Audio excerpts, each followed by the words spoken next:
Hello everybody and welcome to the TF1 Show. I'm your host, Tinas Ferreira, and you can see me as the microphone that amplifies your voice across the large empty hall that is the world of F1. Today we'll be discussing the French Grand Prix. Now look, I know there is a word that starts with a B that we can use to describe the race, but in order to remain fresh and zesty as an F1 commentator, I will try and use an appropriate synonym to keep you all on your toes. So without further ado, let's discuss the snooze fest that was the French Grand Prix. So first off, over the past week on all of my social media platforms, I launched a new initiative called the TF1 Stats Corner. This week, I tried to predict the average qualifying times for each of the teams based on the Spanish Grand Prix, which are found to be the best historically correlated with the French Grand Prix. Now, let's cut to the chase. I was a bit off. For those who didn't see, I did predict, obviously, that Mercedes was going to have the overall best qualifying time, with Ferrari, Red Bull, and Haas being closely second and closely behind with basically an identical predicted qualifying time. McLaren thereafter and Renault and Alfa Romeo were also quite closely matched, and then with Williams right at the bottom, which all makes sense. But I got the times quite a bit wrong, where I think predicted Mercedes would qualify with an average time of 1:30.1, and I think Lewis Hamilton's pole lap was 1:28.3, so I was about 1.8 seconds off, which I guess isn't an auspicious start as such, but I will try and keep improving. And in my defense, there were a couple of reasons that led to my predictions being slightly off. So the first thing is that there has only been one instance of the French Grand Prix as we know it today. So the French Grand Prix was run for the first time last year, so I only had 1 year of data to rely on, so I had a bit of a limited data pool to pull from. And then also I used the average qualifying times across the team. So for example, I would take Q1, Q2, Q3 and average that across per team instead of using the individual times to create more data points. So that's something I will definitely change for the next race.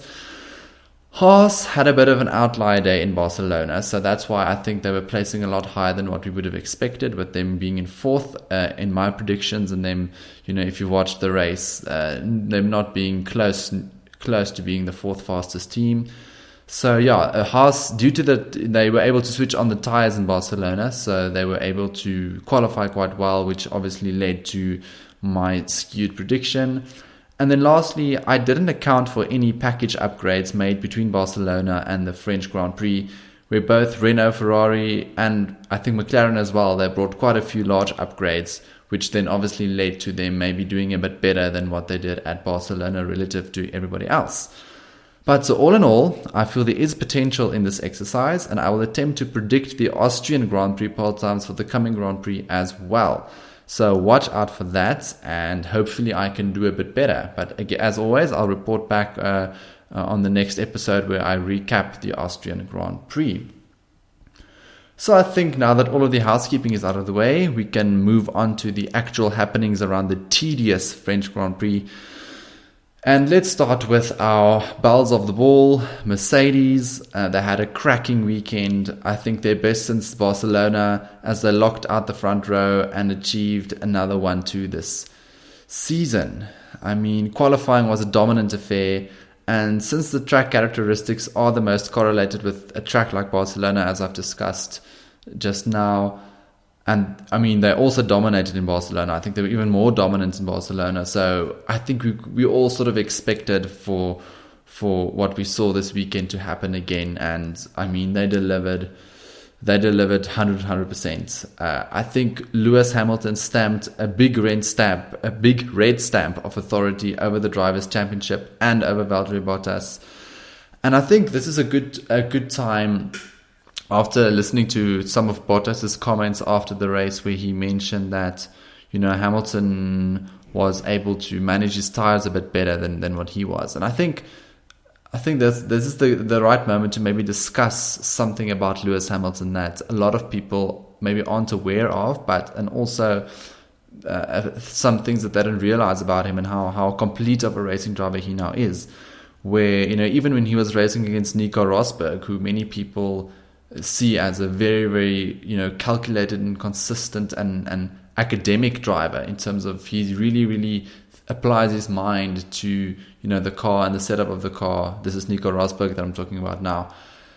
And Hamilton was, during his tenure as teammates with Nico Rosberg, and now while having Valtteri Bottas as his teammate, Hamilton is able to manage his tires better and also go quickly without burning too much fuel, on a consistent basis. And it's something that Valtteri Bottas just isn't able to do. So Hamilton has this ability, or has developed his driving style with this Mercedes that he's driving, where he can go faster than Bottas while burning less fuel and while, using less of his tires. And I feel that's, such a remarkable, achievement for someone that's usually known as just being a very, very quick one-lap driver, or being a very fast driver, but not necessarily a very, what's the word? An all-round methodical driver. I think maybe that's the best term to describe it.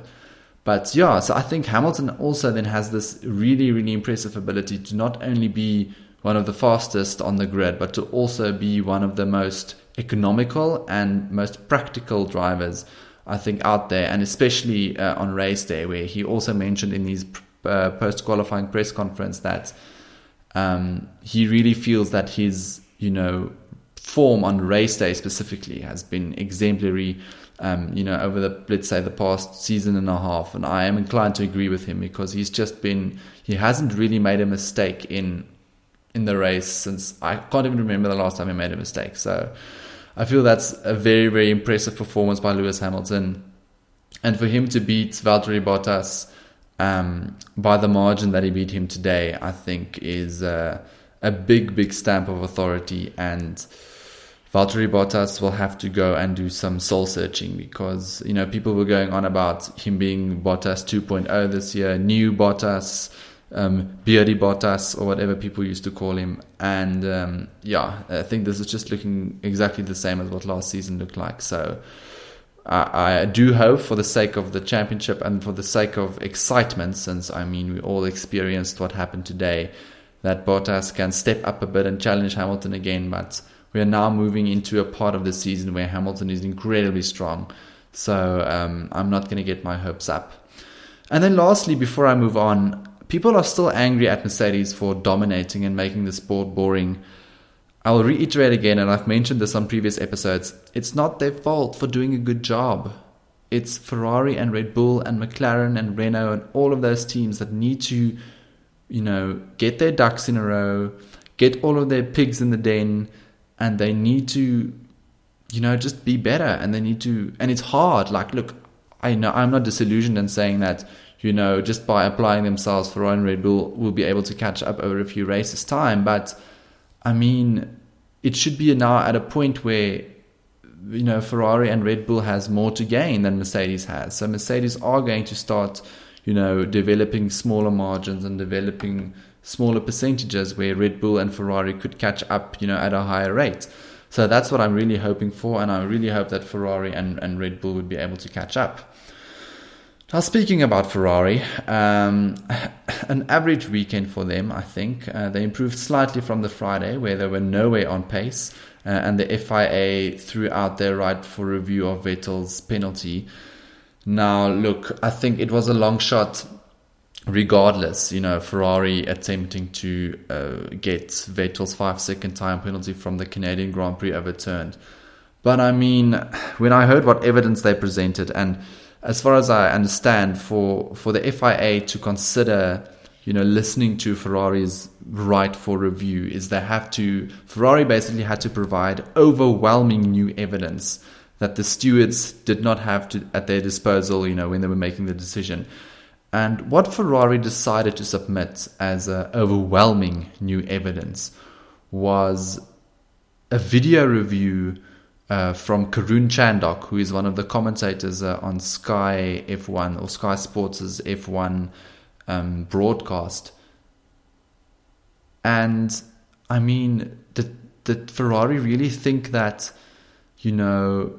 a video analysis by, let's be honest, not an incredibly successful Formula One racing driver on a Formula One channel that's broadcasted to millions and millions of people across the world, did Ferrari really think that that would be seen as overwhelming new evidence that the stewards had not considered prior to making their decision? Because to me, overwhelming isn't the word that I would use to describe Karun Chandhok's analysis of this incident. But, what do I know? But, I wasn't surprised. The FIA didn't even, allow the Ferrari to make their case, and their appeal was promptly thrown out, and we were all able to finally move on from, all of the drama from the Canadian Grand Prix, and thank goodness for that. So in qualifying, Charles Leclerc managed third, which is more or less as expected, given that he did have the handle over Vettel, in the practice sessions as well. But Vettel only managed a shocking 7th place, which was slightly concerning. In the race, Leclerc, again, just held station and finished third.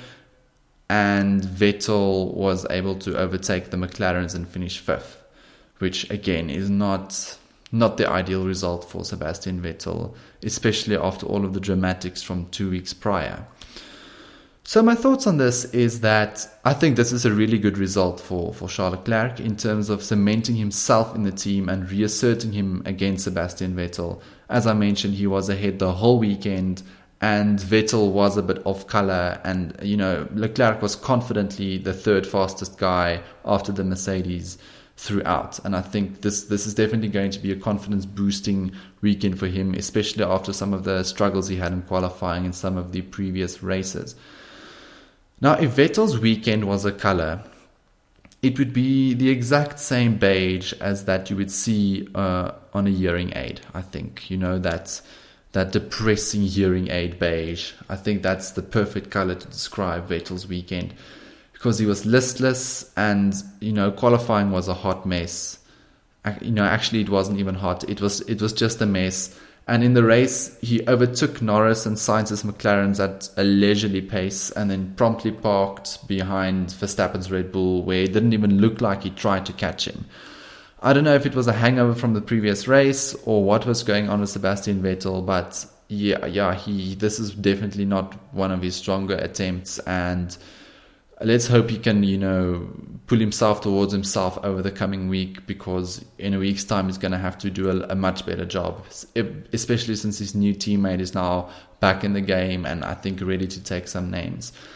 I do think we can at least congratulate Sebastian Vettel on getting married to his long-term girlfriend over the past 2 weeks. I do hope that they have a long and prosperous life, and that the color to describe their time together will not be the beige that you will find on a hearing aid. So for Ferrari, where to from here? So they brought a whole raft of upgraded parts. They brought a new front wing, they brought a new rear wing, they brought a new floor, they had upgraded brake ducts and tested them extensively on the Friday. They, to be honest, the developments didn't quite work, and Ferrari, they were quite open about it, which is, I think, concerning for them. Especially given that, if they're up against a team like Mercedes, who has an exceptional record of bringing new parts and then working straight away. So I don't know what the issue is with Ferrari, and whether they have some correlation issues between what they see on the simulator and what's going on in real life. But I mean, they keep insisting that they are positive and they're working towards beating Mercedes. But I do think that, the shellacking that Mercedes handed out this weekend, especially in qualifying, must be disheartening for them. But, as an avid Formula One fan, an avid Formula One watcher, I do really hope that Ferrari can close the gap and to, give us a real race for the remaining season, the remaining races in the season.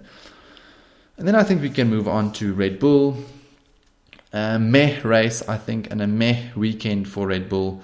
Verstappen was 4th in quali and 4th in the race with another solid performance. I really think that Verstappen is the little engine that could this year. And I agree with many of the journalists and pundits that say that he is the highest performing driver so far. But, how long can he go and save Red Bull from their quagmire of mediocrity? I guess we're going to have to see. And obviously, one of his big, not home races, but a race where he gets a lot of support is Austria next week. So it's going to be interesting to see if he can rise to the occasion there. And now I guess we need to move on to l'éléphant dans la chambre, which is our French elephant in the room, Pierre Gasly, who managed to qualify 9th with the third fastest car on the grid, and then promptly slid backwards to 10th in the race. And that's only because Ricciardo got a penalty, after the race finished. Otherwise, it would have been in 11th. Ouch. At his home race. More ouch.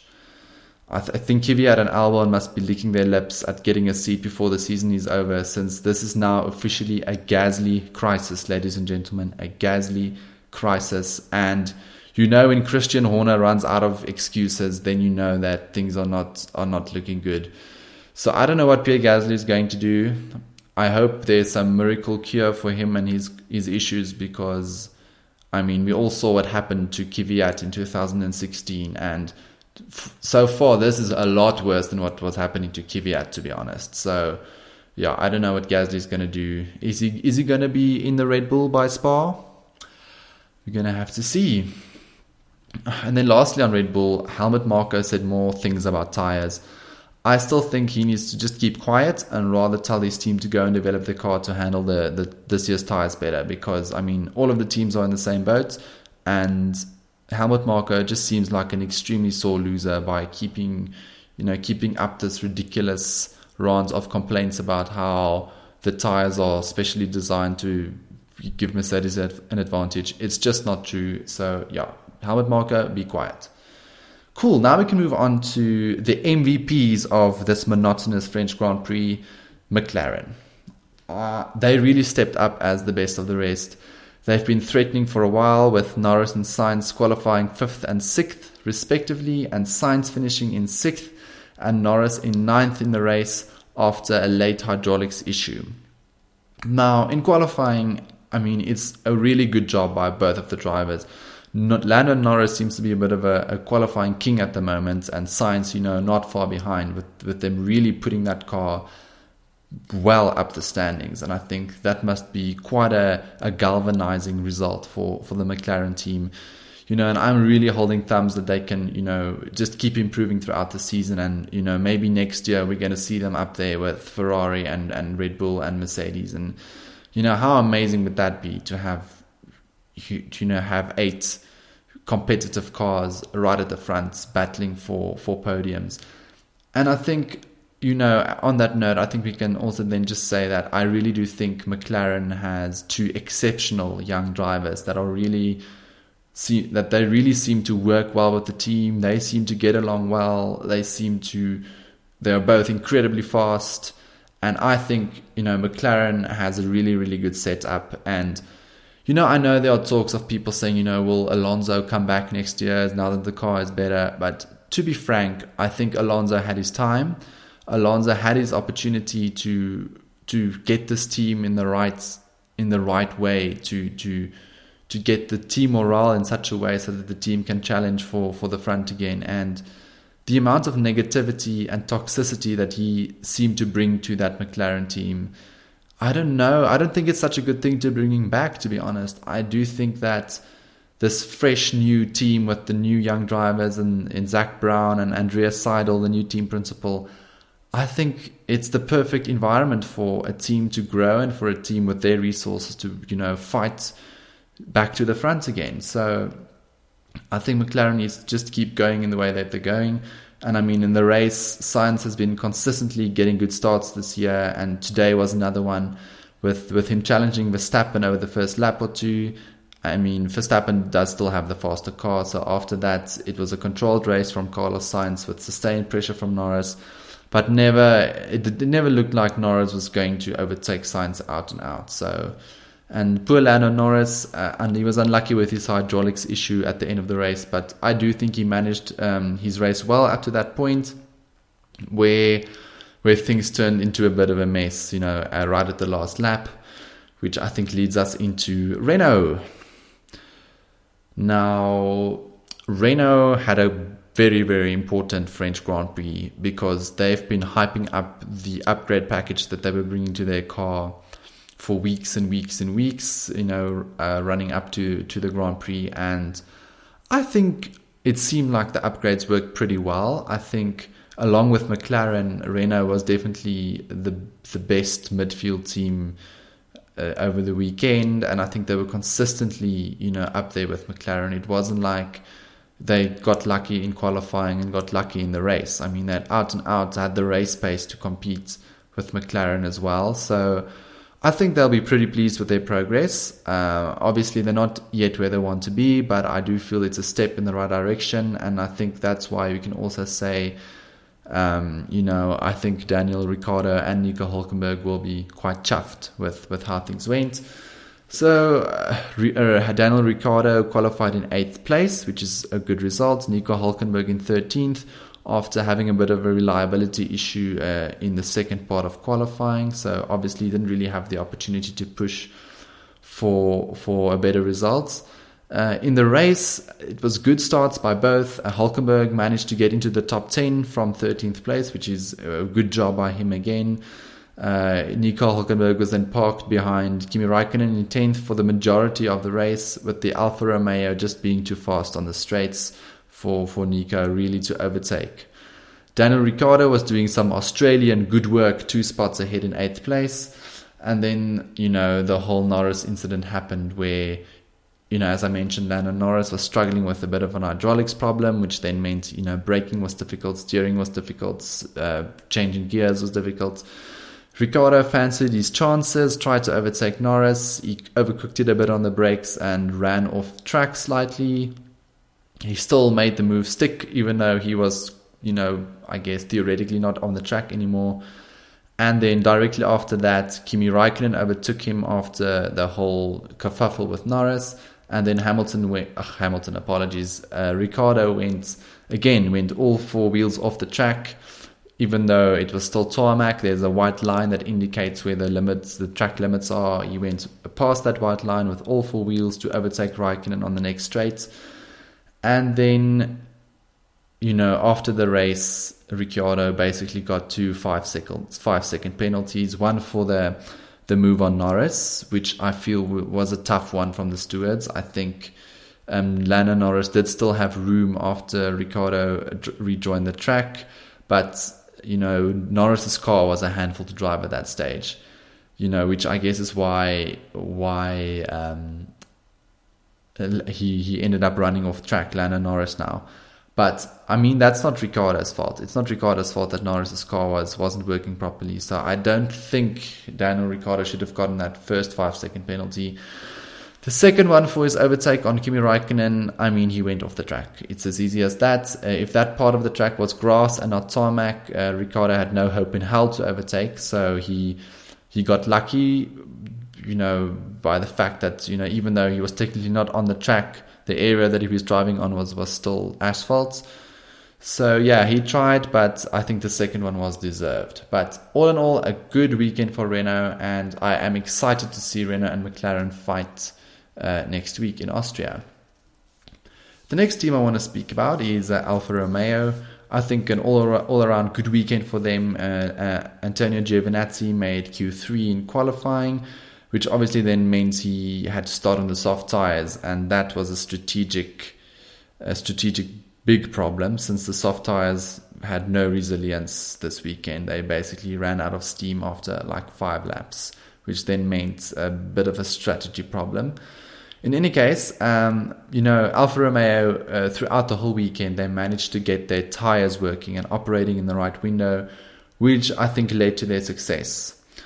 I think Kimi Raikkonen put in probably his best performance of the year. He was keeping Hülkenberg in a faster car behind him for the whole race, scoring some good points for the team in 7th place. So good on you, Grandpa Kimi. To be honest, I don't really know what the hell happened to Giovinazzi in the race. I mean, he finished way down the standings, but I guess it's mainly due to the fact that he had to start on the soft tires, where he basically had to pit early and then somehow make the hard tires last for way too many laps than what he strictly would have liked to do. Team Racing points, I think a difficult weekend for them. Perez qualified in 14th place, and Stroll maintained his disastrous run of qualifying 1 exits, where he qualified in 18th place. Daddy must be so proud. Now the race was a bit better, although Perez was in this bizarre situation where, in the during the first lap he locked up. He ran off the corner, so he didn't make the corner, but due to the nature of the French Grand Prix circuit, it's just massive tarmac runoffs, and then the race marshals or the stewards basically created this little path, and with bollards and indicators, where if you do run off into the corner, you had to follow this little path to rejoin the track in a safe manner, after the whole corner and the whole series of corners has finished. And, Perez locked up, made a mistake, and then, ran off the corner, and then followed the instructions from the stewards completely by then, following the little route that they laid out for the drivers to rejoin the track. But then, bizarrely, Perez actually managed to gain 2 positions when doing that, which obviously is slightly problematic if you can make a mistake and run off track and join the track legally and actually gain positions. So the stewards decided to give Perez a 5-second penalty for leaving the track and gaining a position was their reason. Now this is a bit of an interesting one. Like, the penalty in principle makes sense 100%. I mean, Perez made a mistake, he missed the corner, so it makes sense that he shouldn't then gain an advantage for making the mistake and not making the corner. But, I mean, he did exactly what he was supposed to do. It's the race marshals or the stewards' responsibility to make sure that, the little route that they, give the drivers to take when rejoining the track is actually slower than the, actual corner. But, I digress. It was just a bit of a silly thing that happened, and Perez was obviously annoyed afterwards. But you know what, I do think the outcome was correct, where Perez obviously had to give the positions back. I mean, Stroll had decent pace, but the team wasn't really anywhere this race, so they finished down the order, and I think they want to forget about this one, I think. Now, Toro Rosso, also, I think they were a bit of a nowhere team this weekend. Alexander Albon did a good job in qualifying, putting the car in 11th place. Daniel Kvyat was 16th, so, just not a good weekend for them.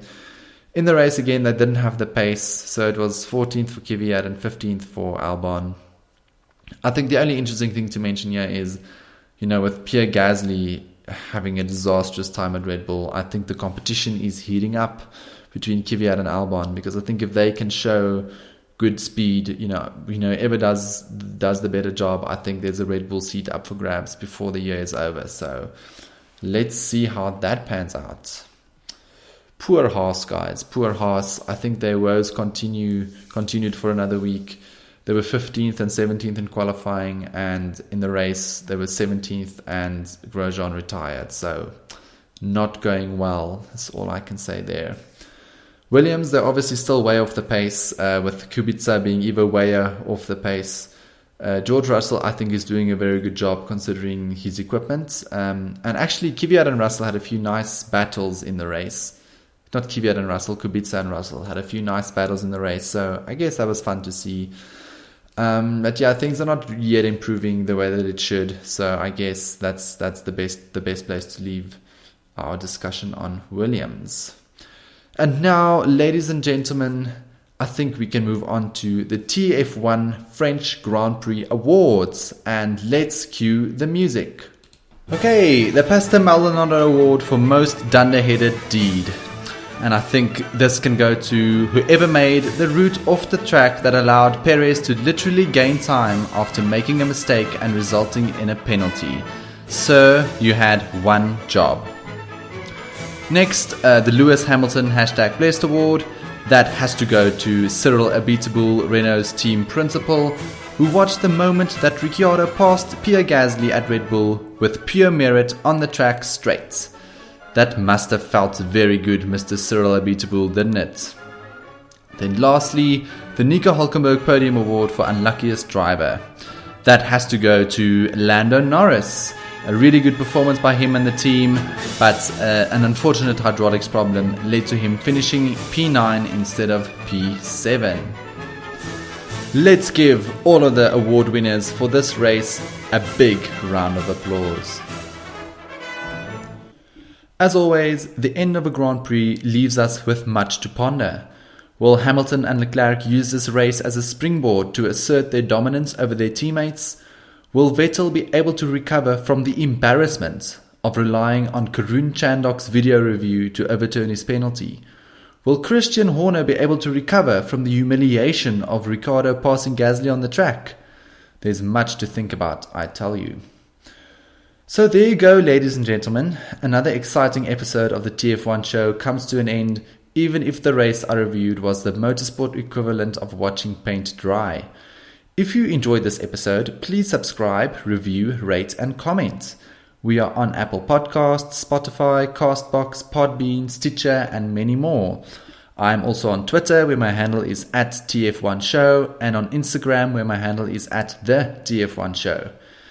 Thanks as always for listening and rejoice and praise the FIA since next week we have more F1 coming our way. And on that unintentional rhyme, I bid you farewell.